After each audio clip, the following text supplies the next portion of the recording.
Today's lesson is going to talk about another method that you can use to solve systems of equations. So before, we were using substitution, and I want to show you what happens when we see a problem like this if we try to use substitution. So you can pick either the top x, top y, bottom x, bottom y, it doesn't matter. Let's say that you pick to use to work with the top x. So we would need to add 5y to both sides. So we have 3x equals negative 16 plus 5y. And then we divide everything by 3. So unfortunately, 3 doesn't go into either of these, which means you will have to use fractions. So then we take this expression, and we're going to put it in for x in the equation down below. So it would look like 2 times, and then you just copy everything that's in the parentheses.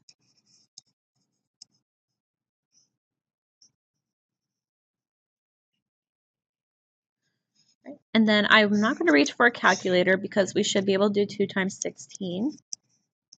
You just leave the 3 as is. 2 times 5 we know is 10.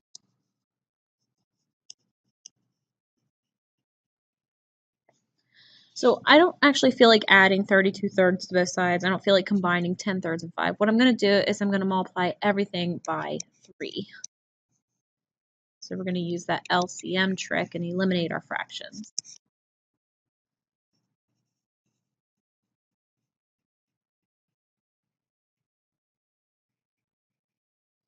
So we combine, we get 25y. And if we were to add 32 to both sides, we would get 125. My final answer says y plus 5. And then, of course, you'd have to go back then and plug it back in and then figure out your x and so on. So then you have to go on and get what x is. All right, so that's how we were doing it before. That's a substitution. You can see that's quite a bit of work for problems like this because they're fractions and you have to do fraction multiplication, you have to do LCM trick, all that fun stuff. So a much, much quicker way to do problems like this in this format is using what's called elimination. So elimination basically is when you add two equations together, and by doing so, you'll actually eliminate a variable. So the biggest thing for elimination is you want to make sure that, I call them stacked, you want to make sure your x's are stacked, your y's are stacked, and your constants are stacked. So we like to see x, y constant, x, y constant. So all you have to do is you're going to add the equations together, and watch what happens when you do that. 3 plus 2 makes 5x. Negative 5 plus 5 is actually 0. So what I like to do is just cross them out. I'm not going to write 0y because that tends to mess kids up. We'll just cross them out because if it's 0, it's 0. And then negative 16 plus 31 is 15. So now I got my answer of 3. So this is the same problem we just did with substitution, but look how much less work you had to do. So it's much, much more efficient. And then, of course, we have to go back and get our y. So if I use the top equation, I'm going to do 3 times 3 minus 5y. And I'm just going to solve that real quick. And looky there, we get our 5 back. So we're definitely going to use the elimination to get first variable, but then we do have to use a little bit of substitution like we did up here. We have to substitute back in to get our other variable. So in this case, the solution is 3, 5. So let's try it again. It's pretty simple. So I'm going to go ahead and add 2 plus 4 to make 6. I like that right now. Y minus y is 0, and 18 plus 12 is going to make 30. So I get my answer of 5. And then if I'm going to plug that back in, let's say to the top equation, 2 times 5 makes 10, plus y has to be 18, so y is 8. So you can see it's much, much quicker than substitution. So sometimes substitution is a little inconvenient. This is quicker and easier. So the way I make it a little bit harder is if you were to just add these right now, you will not be crossing out your n's because 2 plus 2 is 4, not 0. So if you were to just add these, you would have 14m plus 4n equals 28. That didn't get you anywhere. So that's not going to work. So what you need to do is look at this and be like, what would I like to see here? What would make it easier? And obviously, you need one of these twos to be negative. So if you want that to happen, you're going to do so through multiplication. So you're going to pick a row. It doesn't matter top or bottom. I'm picking top. And you're going to multiply by -1. You are allowed to multiply by anything you want as long as you do it to every single term. So you have now a -5m, a -2n, and a -6. The bottom row, we're not going to mess with that. We're going to leave it alone. And now if I were to go through and do my elimination, I would get 4m. 2 minus 2 is now 0.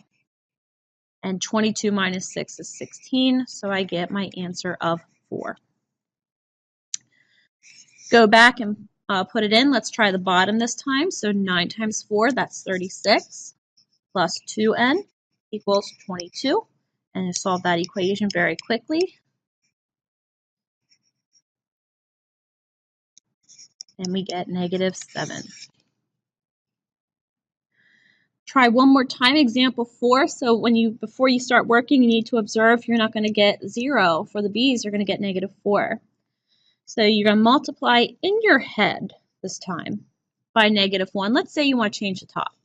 So really, if you want to be a little bit shorter work for you, make this, just change all the signs. So make this -a, +2, and -5. That is the same thing as multiplying by -1. It's just you don't have to show as much work.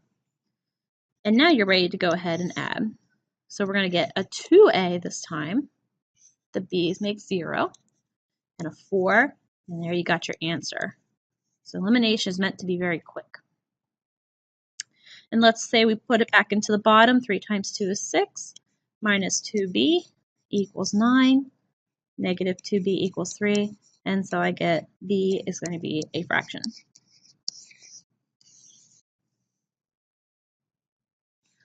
So I always like to finish up with a couple word problems so they're not so foreign to us. So this is a translation problem. It says twice a number. So right off the bat, I'm going to write 2, let's go with x.